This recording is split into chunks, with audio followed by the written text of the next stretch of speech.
नमस्कार मित्रांनो, जय महाराष्ट्र. निकाल लागताच देवेंद्र फडणवीस यांचं मनोज जरांगेंना जशाचं तसं उत्तर. तर जाणून घेऊया या ठिकाणी संपूर्ण अपडेट.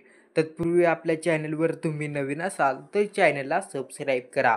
लोकसभा आणि विधानसभा निवडणुकीत काळात मराठा आरक्षण आंदोलनाचे नेते मनोज जरांगे पाटील हे सातत्याने उपमुख्यमंत्री देवेंद्र फडणवीस यांना या ना त्या कारणावरून लक्ष करीत राहिले.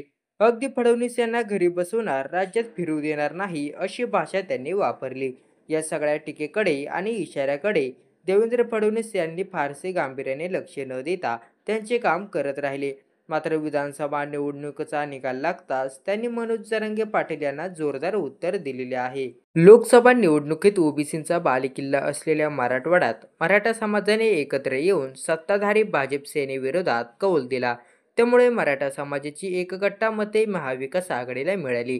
त्याचा परिणाम मराठवाड्यातील 9 जागांपैकी केवळ एका जागेवर महायुतीला यश आले. उर्वरित 8 जागांवर महाविकास आघाडीचे उमेदवार जिंकले. आघाडीला मिळालेले मराठवाड्यातील यश हा मनोज जरांगे यांच्या प्रभावाचा परिणाम असल्याचे बोलले गेले. मात्र विधानसभा निवडणुकीत भाजपच्या सूक्ष्म नियोजनाच्या जोरावर मराठवाड्यात महायुतीने आघाडीला पाणी पाजले.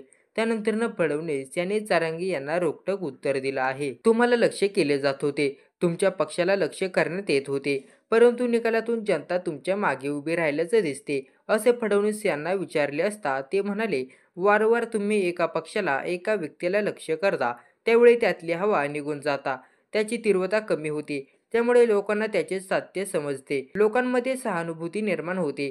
काही लोकांनी आणि आघाडीने ठरवून आम्हाला टार्गेट केले. आमचा ट्रॅक रेकॉर्ड चांगला आहे. आम्ही सकारात्मक काम करणारे आहोत. त्यामुळे जनतेने आम्हाला साथ दिली, असं फडणवीस म्हणाले.